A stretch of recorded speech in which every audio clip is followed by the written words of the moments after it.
Hi there, I'm your imaginary friend. I have another story for you. This is by F. Marion Crawford, Francis Marion Crawford.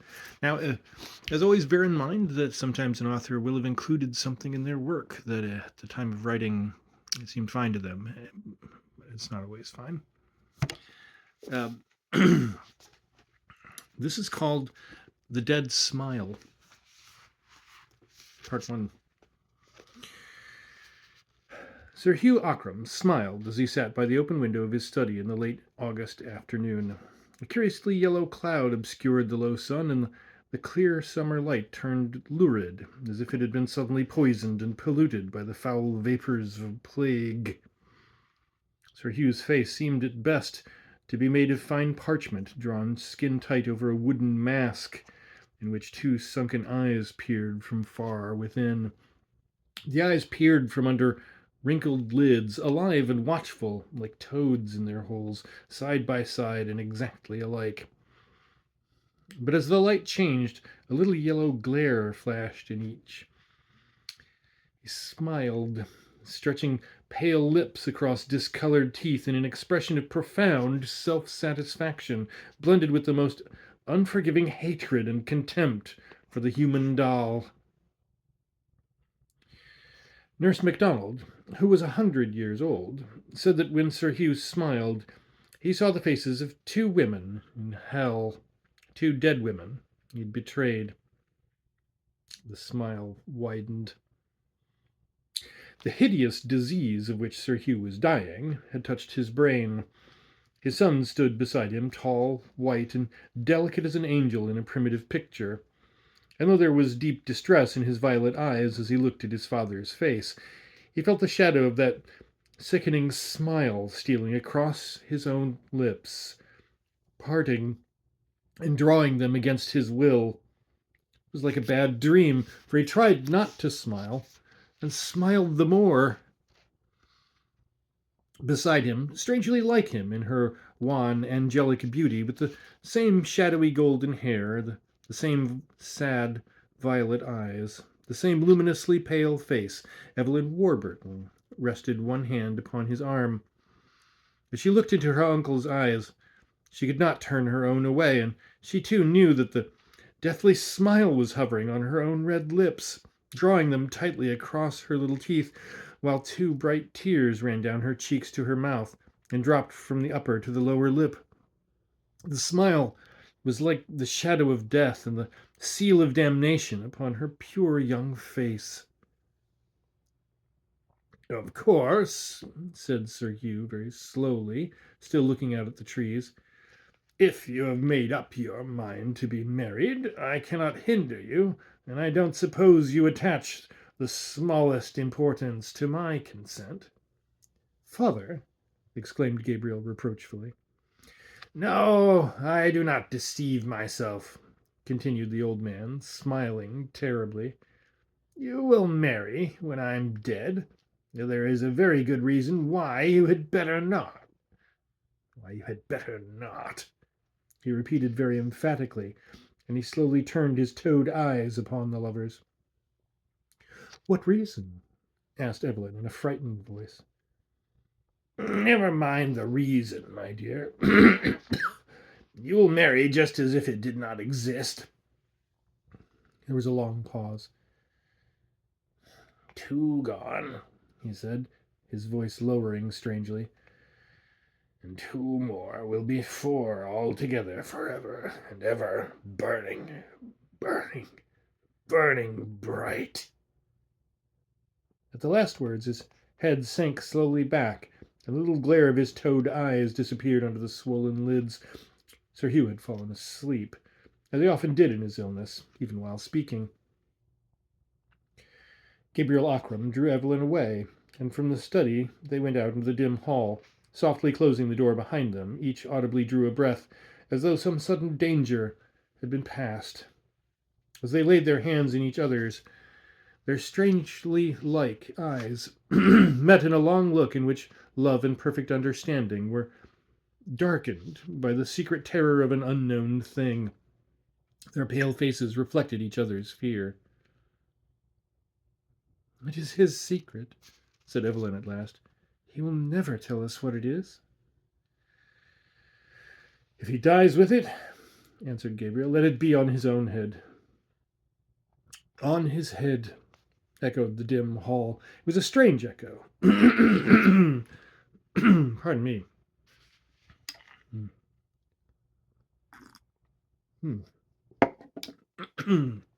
Some were frightened by it, for they said that if it were a real echo, it should repeat everything, and not give back a phrase here and there, now speaking, now silent.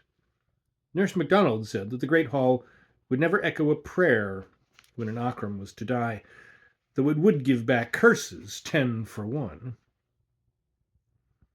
On his head, it repeated quite softly, and Evelyn started and looked round. It is only the echo, said Gabriel, leading her away. They went out into the late afternoon light, and sat upon a stone seat behind the chapel, which had been built across the end of the east wing. It was very still. Not a breath stirred, and there was no sound near them.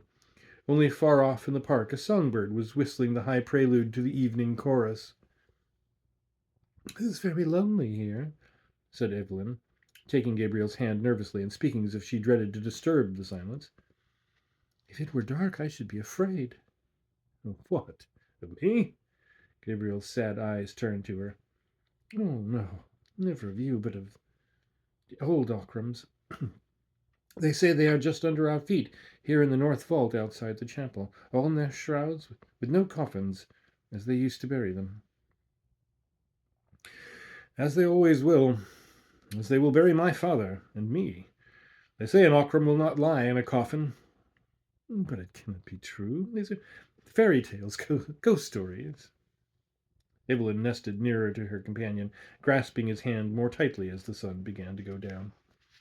Of course.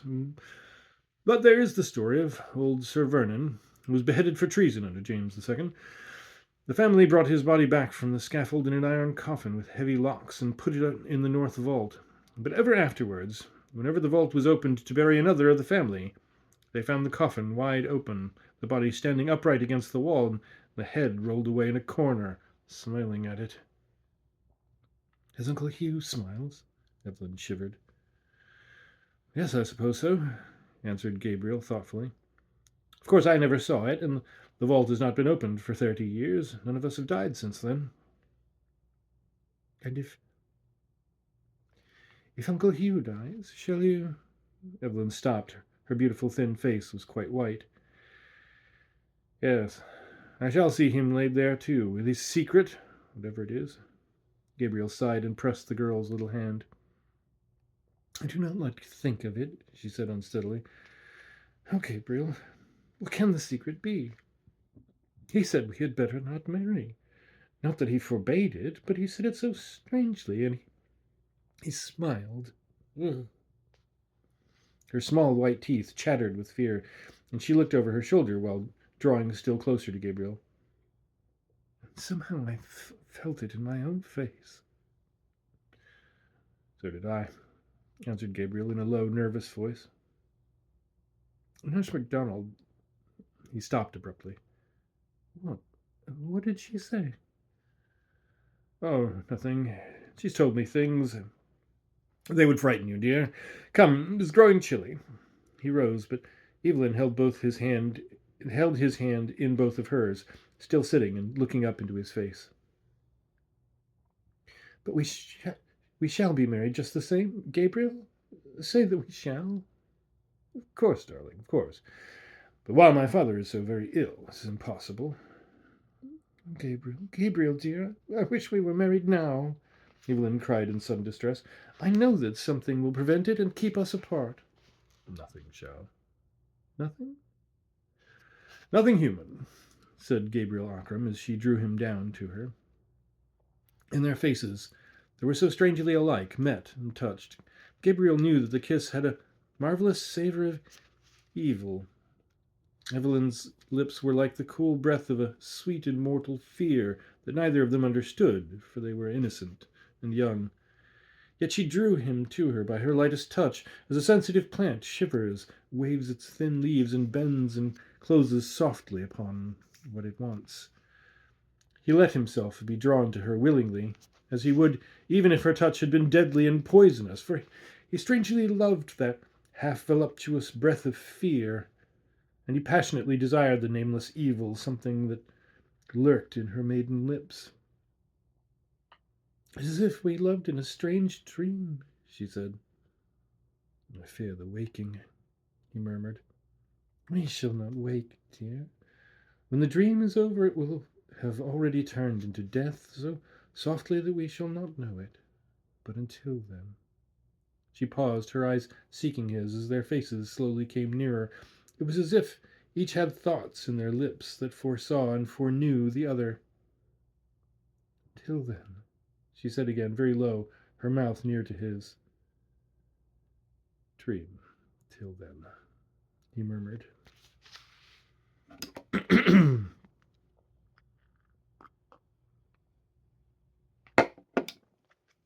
Part 2. Nurse MacDonald slept sitting all bent together in a great old leather armchair with wings, many warm blankets wrapped about her, even in summer. She would rest her feet in a bag footstool lined with sheepskin, while beside her on a wooden table there was a little lamp that burned at night and an old silver cup in which there was always something to drink. Her face was very wrinkled, but the wrinkles were so small and fine and close together that they made shadows instead of lines. Two thin locks of hair that were turning from white to a smoky yellow fell over her temples from under her starched white cap. Every now and then she would wake from her slumber, her eyelids drawn up in tiny folds like little pink silk curtains, and her queer blue eyes would look straight ahead through doors and walls and worlds to a far place beyond. Then she'd sleep again, with her hands one upon the other on the edge of the blanket, her thumbs grown longer than the fingers with age. It was nearly 1 o'clock in the night, and the summer breeze was blowing the ivy branch against the panes of the window with a hushing caress. In the small room beyond, with the door ajar, the young maid who took care of Nurse MacDonald was fast asleep. All was very quiet. The old woman breathed regularly, and her drawn lips trembled each time the breath went out. But outside the closed window, there was a face. Violet eyes were looking steadily at the ancient sleeper. Strange, as there were 80 feet from the sill of the window to the foot of the tower. It was like the face of Evelyn Warburton, yet the cheeks were thinner than Evelyn's, and as white as a gleam. The eyes stared, and the lips were red with life. They were dead lips, painted with new blood. Slowly Nurse MacDonald's wrinkled eyelids folded back, and she looked straight at the face at the window. "Is it time?" she asked in her little old, far-away voice. While she looked, the face at the window changed. The eyes opened wider and wider till the white glared all round the bright violet, and the bloody lips opened over gleaming teeth. The shadowy golden hair surrounding the face rose and streamed against the window in the night breeze, and in answer to Nurse MacDonald's question came a sound that froze the living flesh. It was a low moaning voice, one that rose suddenly like the scream of a storm.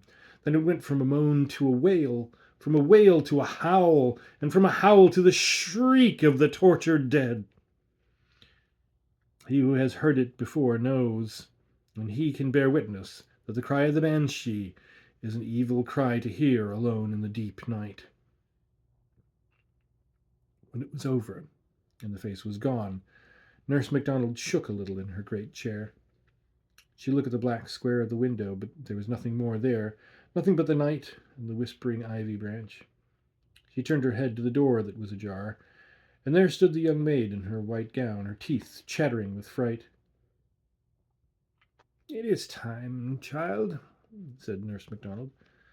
"I must go to him, for it is the end." She rose slowly, leaning her withered hands upon the arms of the chair as the girl brought her a woolen gown, a great mantle, and her crutch stick.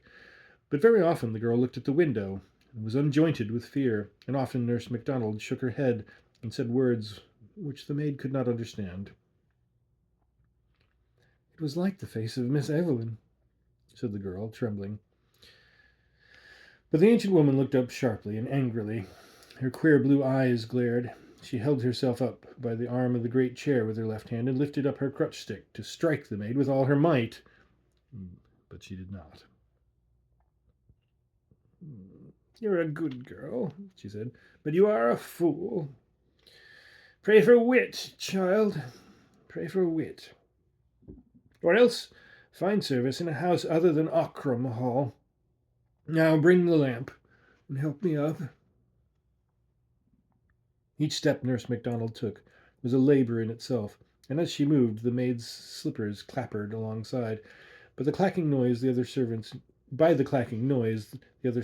knew that she was coming very long before they saw her.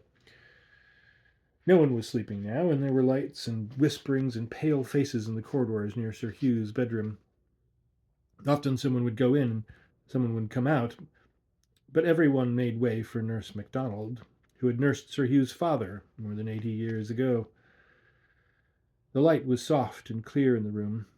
Gabriel Ockram stood by his father's bedside, and there knelt Evelyn Warburton, her hair lying like a golden shadow down her shoulders, and her hands clasped nervously together.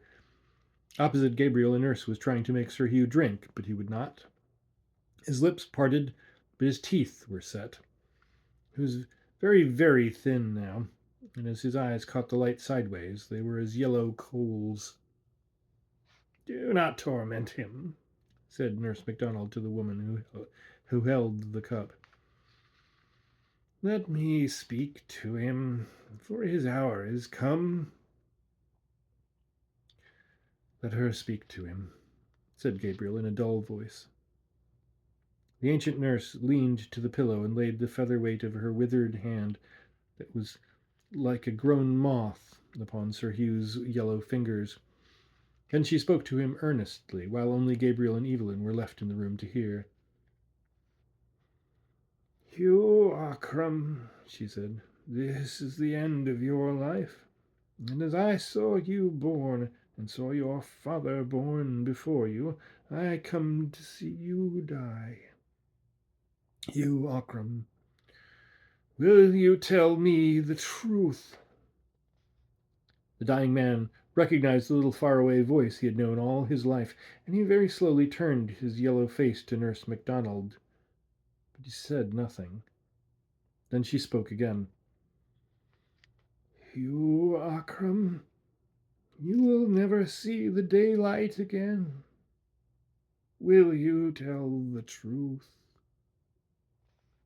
His toad-like eyes were not yet dull. They fastened themselves on her face. What do you want of me? He asked, each word sounding more hollow than the last. I have no secrets. I've lived a good life. Nurse MacDonald laughed, a tiny cracked laugh that made her old head bob and tremble a little, as if her neck were on a steel spring, but Sir Hugh's eyes grew red, and his pale lips began to twist. Let me die in peace, he said slowly. But Nurse MacDonald shook her head, and her brown moth-like hand left his and fluttered to his forehead. By the mother that bore you and died of grief for the sins you did, tell me the truth. Sir Hugh's lips tightened on his discolored teeth. Not on earth, he answered slowly. By the wife who bore your son and died heartbroken, tell me the truth. Neither to you in life, nor to her in eternal death. His lips writhed as if the words were coals between them, and a great drop of sweat rolled across the parchment of his forehead. Gabriel Ockram bit his hand as he watched his father die. But Nurse MacDonald spoke a third time. By the woman who you betrayed, and who waits for you this night, Hugh Ockram, tell me the truth. It is too late. Let me die in peace. His writhing lips began to smile across his yellow teeth, and his toad-like eyes glowed like evil jewels in his head. "There is time," said the ancient woman. "Tell me the name of Evelyn Warburton's father. Then I will let you die in peace." Evelyn stared. She stared at Nurse MacDonald and then at her uncle. "The name of Evelyn's father," he repeated slowly, while the awful smile spread upon his dying face. The light was growing strangely dim in the great room. As Evelyn looked on, Nurse MacDonald's crooked shadow on the wall grew gigantic.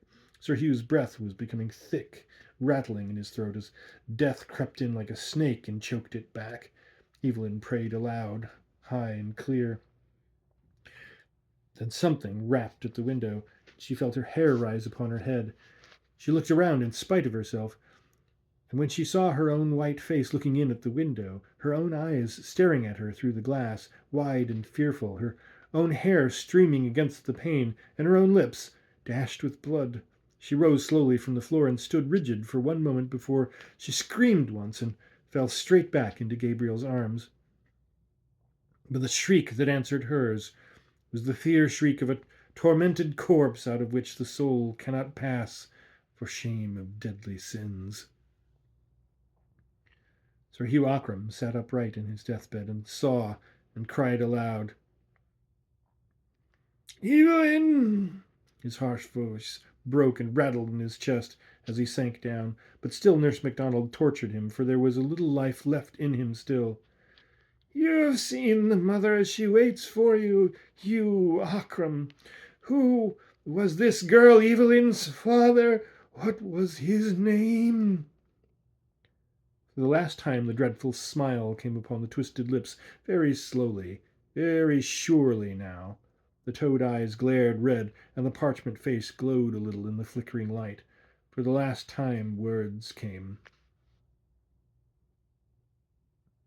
"They know in hell."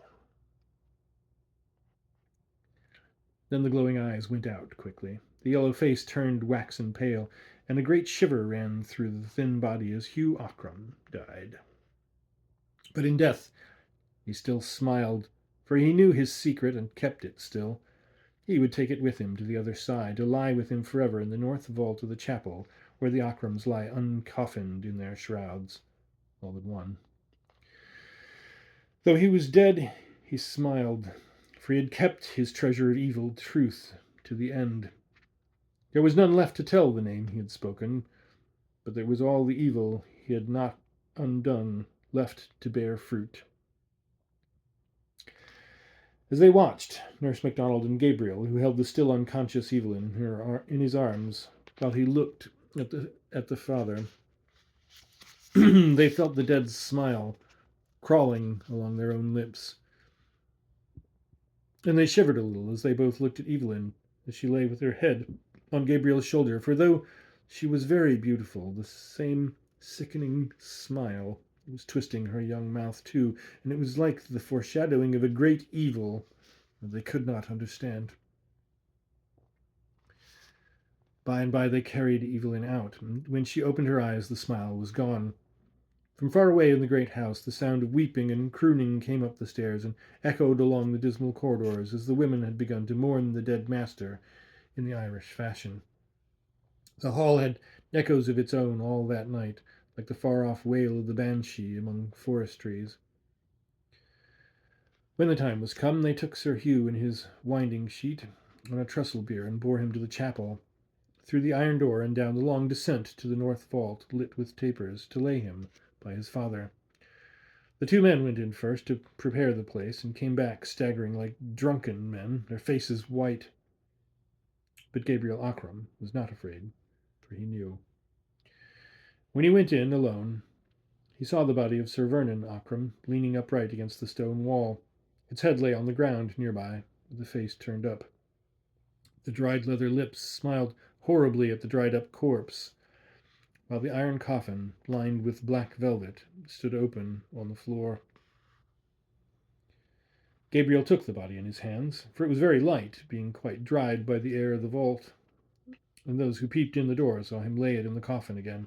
They heard it rustle a little as it touched the sides and the bottom, like a bundle of reeds.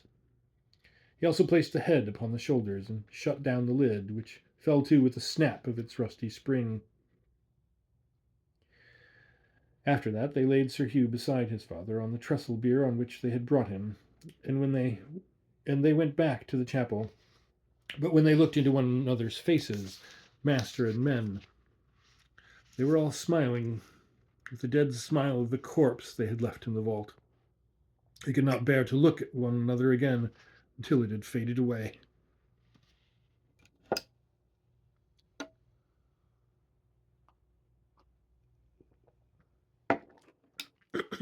Part 3. Gabriel Ockram became Sir Gabriel, inheriting the baronetcy with the half-ruined fortune left by his father, and Evelyn Warburton continued to live at Ockram Hall in the south room that had been hers ever since she could remember. She could not go away, for there were no relatives to whom she could have gone, and besides, there seemed to be no reason why she should not stay. The world would never trouble itself to care what the Ockrams did on their Irish estates. It was long since the Ockrams had asked anything of the world. So Sir Gabriel took his father's place at the dark old table in the dining room, and Evelyn sat opposite to him until such time as their mourning should be over, and they might be married at last. Meanwhile, their lives went on as before, since Sir Hugh had been a hopeless invalid during the last year of his life, and they had seen him but once a day for a little while, spending most of their time together in a strangely perfect companionship. Though the late summer saddened into autumn, and autumn darkened into winter, and storm followed storm, and rain poured on rain through the short days and the long nights, Ockram Hall seemed less gloomy, since Sir Hugh had been laid in the north vault beside his father. At Christmastide, Evelyn decked the great hall with holly and green boughs.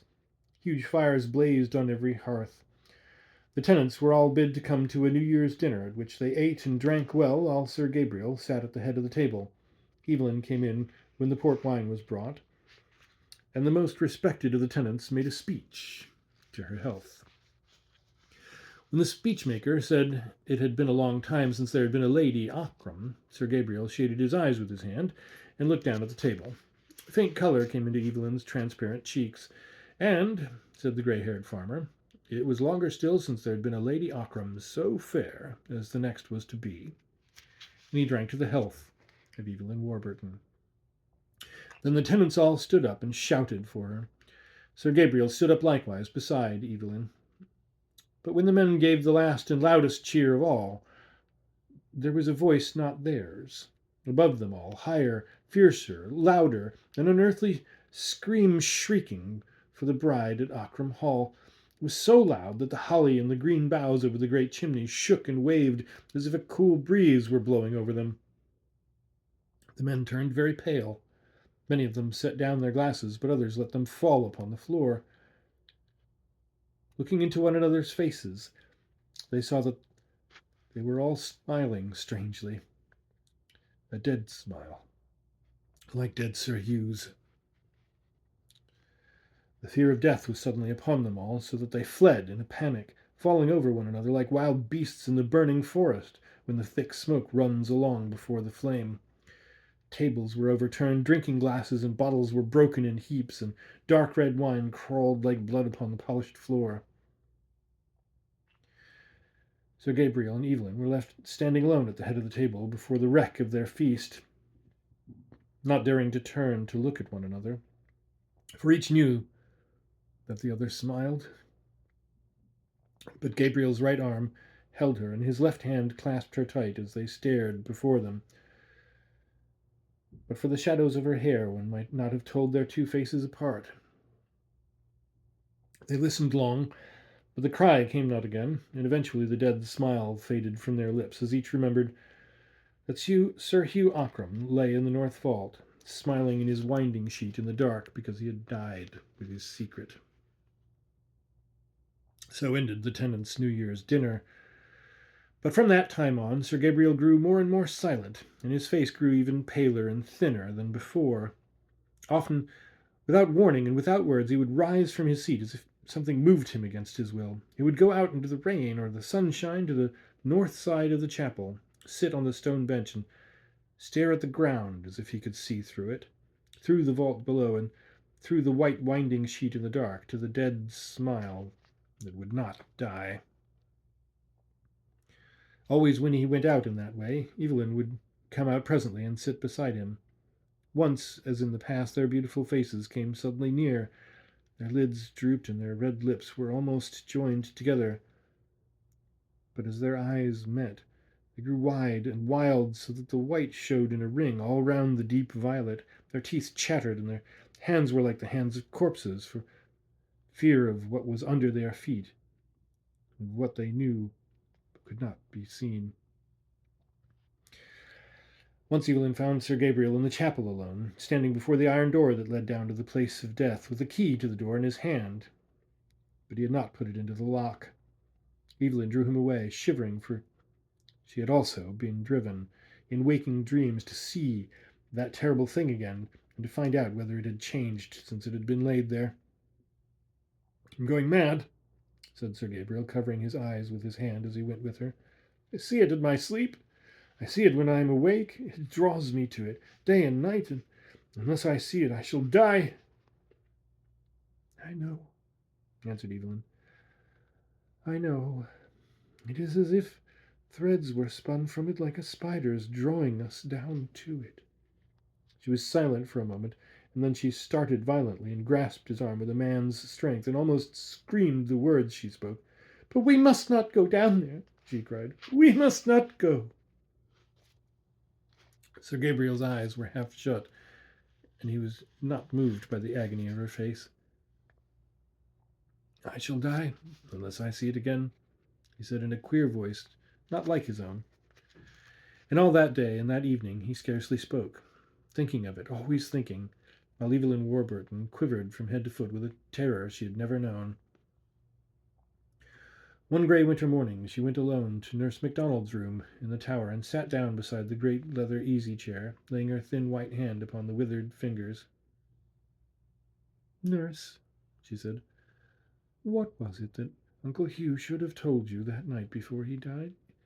It must have been an awful secret, and yet though you asked him, I feel somehow that you know it, and that you know why he used to smile so dreadfully." The old woman's head moved slowly from side to side. "I only guess. I shall never know," she answered slowly in her cracked little voice. "But what do you guess? Who am I? Why did you ask who my father was? You know I'm Colonel Warburton's daughter. My mother was Lady Ockram's sister, so that Gabriel and I are cousins. My father was killed in Afghanistan. What secret can there be?" "I do not know. I can only guess." "Guess what?" asked Evelyn imploringly, pressing the soft withered hands as she leaned forward. But Nurse MacDonald's wrinkled lids dropped suddenly over her queer blue eyes, and her lips shook a little with her breath, as if she were asleep. Evelyn waited. By the fire the Irish maid was knitting fast.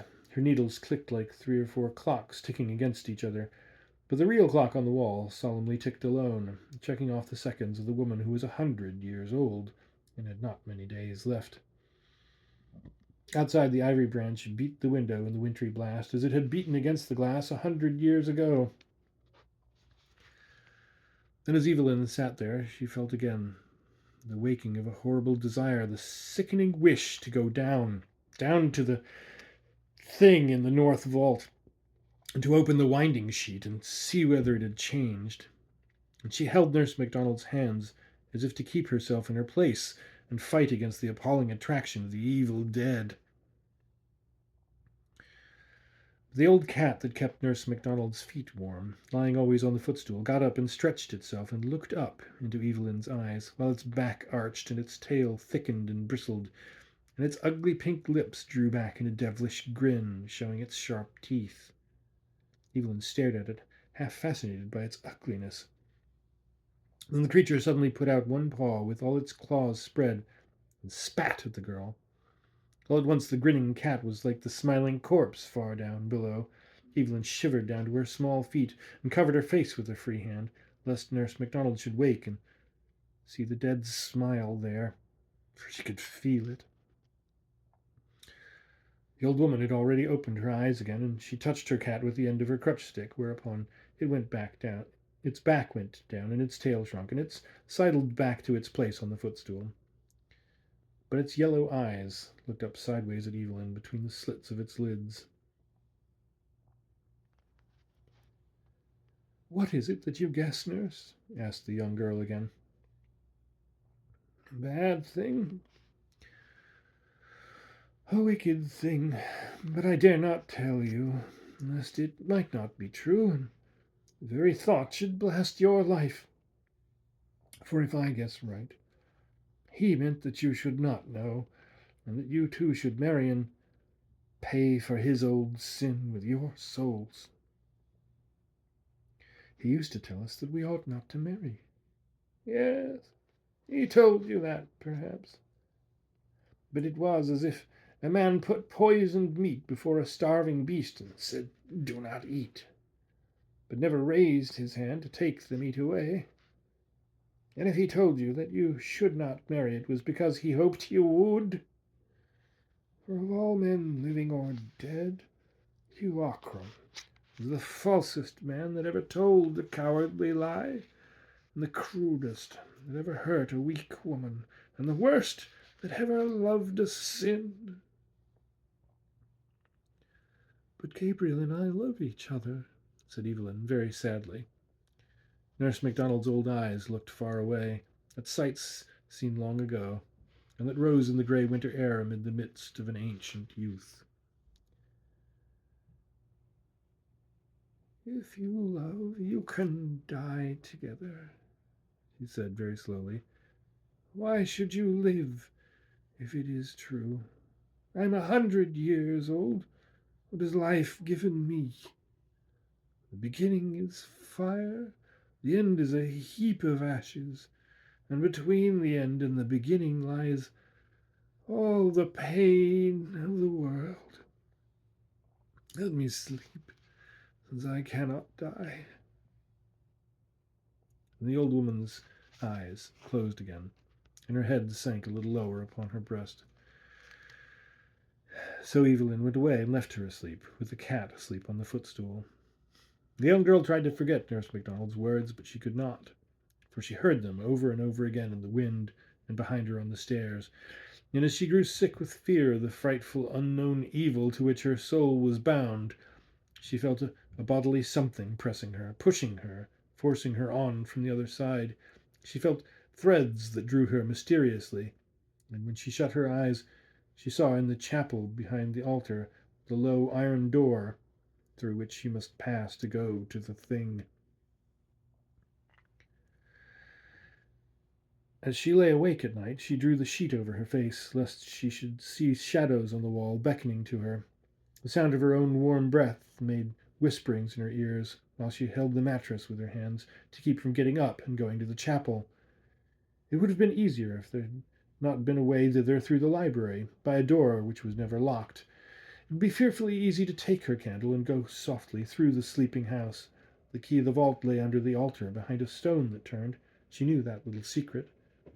She could go alone and see. But when she thought of it, she felt her hair rise on her head. She shivered so that the bed shook, and the horror went through her in a cold thrill that was agony again, like a myriad of icy needles boring into her nerves.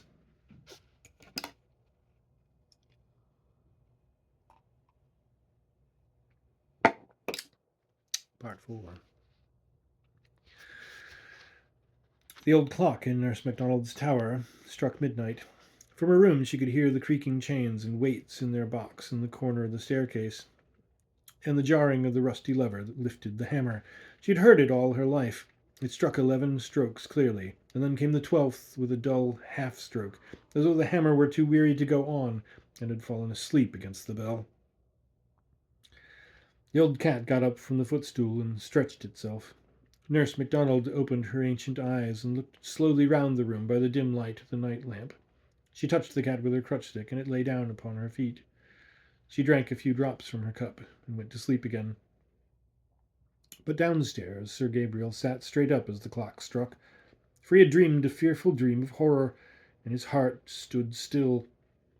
He awoke at its stopping, and it beat again furiously with his breath like a wild thing set free. No Akram had ever known fear waking, but sometimes it came to Sir Gabriel in his sleep. He pressed his hands to his temples as he sat up in bed. His hands were icy cold, but his head was hot. The dream faded far, and in its place there came the master thought that racked his life. With the thought also came the sick twisting of his lips in the dark that would have been a smile. Far off, Evelyn Warburton dreamed that the dead smile was on her mouth, and awoke, starting with a little moan, her face and her hands shivering. But Sir Gabriel struck a light and got up, and began to walk up and down his great room. It was midnight, and he had barely slept an hour, and in the north of Ireland the winter nights are long. "I shall go mad," he said to himself, holding his forehead. He knew that it was true. For weeks and months the possession of the thing had grown upon him like a disease, till he could think of nothing without thinking first of that. And now, all at once, it outgrew his strength, and he knew that he must be its instrument or lose his mind. He knew that he must do the deed he hated and feared, if he could fear anything, or that something would snap in his brain and divide him from life while he was yet alive. He took the candlestick in his hand, the old-fashioned heavy candlestick that had always been used by the head of the house. He did not think of dressing, but went as he was, in his silk nightclothes and his slippers, and opened the door. Everything was very still in the great old house. He shut the door behind him and walked noiselessly on the carpet through the long corridor. A cool breeze blew over his shoulder and blew the flame of his candle straight out. Instinctively he stopped and looked round, but all was still, and the upright flame burned steadily. He walked on, and instantly a strong draught was behind him, almost extinguishing the light. It seemed to blow him on his way, ceasing whenever he turned, coming again when he went on, invisible, icy. Down the great staircase to the echoing hall he went, seeing nothing but the flaring flame of the candle standing away from him over the guttering wax. The cold wind blew over his shoulder and through his hair. On he passed through the open door into the library, dark with old books and carved bookcases. On he went through the door with shelves and the imitated backs of books painted on it, which shut itself after him with a soft click. He entered the low-arched passage, and through the door, though the door was shut behind him and fitted tightly in its frame, still the cold breeze blew the flame forward as he walked. He was not afraid, but his face was very pale, and his eyes were wide and bright, seeing already in the dark air the picture of the thing beyond. But in the chapel he stood still, his hand on the little turning stone tablet in the back of the stone altar. On the tablet were engraved the words, Clavis Sepulchri, Clarissimorum, Dominorum de Akram, the key to the vault of the most illustrious lords of Akram. Sir Gabriel paused and listened. He fancied that he heard a sound far off in the great house, where all had been so still, but it did not come again. Yet he waited at the last and looked at the low iron door. Beyond it, down the long descent, lay his father, uncoffined, 6 months dead, corrupt, terrible in his clinging shroud. The strangely preserving air of the vault could not yet have done its work completely, but on the thing's ghastly features, with their half-dried open eyes, there would still be the frightful smile with which the man had died, the smile that haunted. As the thought crossed Sir Gabriel's mind, he felt his lips writhing, and he struck his own mouth in wrath with the back of his hand, so fiercely that a drop of blood ran down his chin, and another, and more, falling back in the gloom upon the chapel pavement. But still his bruised lips twisted themselves. He turned the tablet by the simple secret. It needed no safer fastening, for had each Akram been coffined in pure gold, and had the door been open wide, there was not a man in Tyrone brave enough to go down to that place, save Gabriel Akram himself, with his angel's face, his thin white hands, and his sad, unflinching eyes. He took the great old key and set it into the lock of the iron door. A heavy rattling noise echoed down the descent beyond like footsteps, as if a watcher had stood behind the iron and were running away within with heavy dead feet. And though he was standing still, the cool wind was from behind him and blew the flame of the candle against the iron panel. He turned the key. Sir Gabriel saw that his candle was short. There were new ones on the altar with long candlesticks, so he lit one and left his own burning on the floor. As he set it down on the pavement, his lip began to bleed again, and another drop fell upon the stones. He drew the iron door open and pushed it back against the chapel wall, so that it should not shut of itself while he was within. And the horrible draught of the sepulchre came out of the depths in his face, foul and dark. He went in, but though the fetid air met him, yet the flame of the tall candle was blown straight from him, against the wind, while he walked down the easy incline with steady steps, his loose slippers slapping the pavement as he trod. He shaded the candle with his hand, and his fingers seemed to be made of wax and blood as the light shone through them. And in spite of him, the unearthly draught forced the flame forward, till it was blue over the black wick, and it seemed as if it must go out. But he went straight on, with shining eyes. The downward passage was wide, and he could not always see the walls by the struggling light. But he knew when he was in the place of death by the larger, drearier echo of his steps in the greater space, and by the sensation of a distant, blank wall. He stood still, almost enclosing the flame of the candle in the hollow of his hand. He could see a little, for his eyes were growing used to the gloom. Shadowy forms were outlined in the dimness, where the biers of the Ockrams stood crowded together, side by side, each with its straight, shrouded corpse, strangely preserved by the dry air, like the empty shell that the locust sheds in summer. And a few steps before him he saw clearly the dark shape of headless Sir Vernon's iron coffin, and he knew that nearest to it lay the thing he sought. He was as brave as any of those dead men had been. They were his father's, and he knew that sooner or later he should lie there himself beside Sir Hugh, slowly drying to a parchment shell. But as yet he was still alive. He closed his eyes a moment as 3 great drops stood on his forehead. Then he looked again, and by the whiteness of the winding sheet he knew his father's corpse, for all the others were brown with age, and moreover the flame of the candle was blown toward it. He made 4 steps till he reached it, and suddenly the light burned straight and high, shedding a dazzling yellow glare upon the fine linen that was all white, save over the face, and where the joined hands were laid on the breast. And at those places ugly stains had spread, darkened with outlines of the features and of the tight-clasped fingers. There was a frightful stench of drying death. As Sir Gabriel looked down, something stirred behind him, softly at first, then more noisily, and something fell to the stone floor with a dull thud and rolled up to his feet. He started back and saw a withered head lying almost face upward on the pavement, grinning at him. He felt the cold sweat standing on his face, and his heart beat painfully.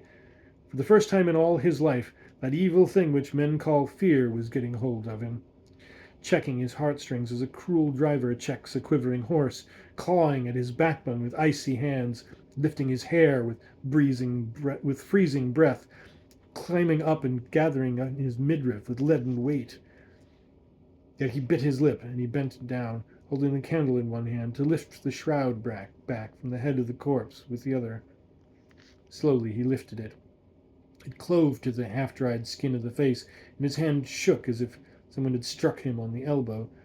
But half in fear and half in anger at himself, he pulled it so that it came away with a little ripping sound. He caught his breath as he held it, not yet throwing it back, and not yet looking. The horror was working in him, and he felt that old Vernon Ockram was standing up in his iron coffin, headless, yet watching him with the stump of his severed neck.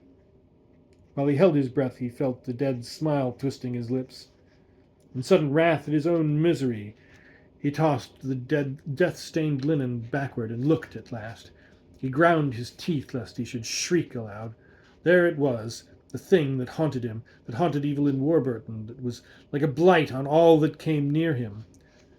The dead face was blotched with dark stains, and the thin grey hair was matted about the discoloured forehead. The sunken lips were half open, and the Candlelight gleamed on something foul where the toad eyes had lived. But yet the dead thing smiled as it had smiled in life. The ghastly lips were parted and drawn wide and tight upon the wolfish teeth, cursing still, and still defying hell to do its worst. Defying, cursing, and always and forever smiling alone in the dark. Sir Gabriel opened the winding sheet where the hands were. The blackened, withered fingers were closed upon something stained and mottled. Shivering from head to foot, but fighting like a man in agony for his life, he tried to take the package from the dead man's hold, but as he pulled at it, the claw-like fingers seemed to close more tightly. When he pulled harder, the shrunken hands and arms rose from the corpse with a horrible look of life following his motion. And as he wrenched the sealed packet loose at last, the hands fell back into their place, still folded. He set down the candle on the edge of the bier to break the seals from the stout paper. Kneeling on one knee to get a better light, he read what was within, written long ago in Sir Hugh's queer hand. He was no longer afraid. He read how Sir Hugh had written it all down, that it might perchance be a witness of evil and of his hatred. He had written how he had loved Evelyn Warburton, his wife's sister, and how his wife had died of a broken heart with his curse upon her. He wrote how Warburton and he had fought side by side in Afghanistan, and Warburton had fallen, but Akram had brought his comrade's wife back a full year later, and little Evelyn, her child, had been born in Akram Hall. And he wrote how he had wearied of the mother, and she had died like her sister with his curse on her, and how Evelyn had been brought up as his niece, and how he had trusted that his son Gabriel and his daughter, innocent and unknowing, might love and marry, and the souls of the women he had betrayed might suffer yet another anguish before eternity was out. And last of all, he hoped that some day, when nothing could be undone, the two might find his writing and live on as man and wife, not daring to tell the truth for their children's sake and the world's word. This he read, kneeling beside the corpse in the north vault by the light of the altar candle. He had read it all, and then he thanked God aloud that he had found the secret in time. When he finally rose to his feet and looked down at the dead face, it had changed. The smile was gone from it. The jaw had fallen a little, and the tired dead lips were relaxed. And then there was a breath behind him and close to him, not cold like that which had blown the flame of the candle as he came, but warm and human. He turned suddenly. There she stood, all in white, with her shadowy golden hair. She had risen from her bed and had followed him noiselessly.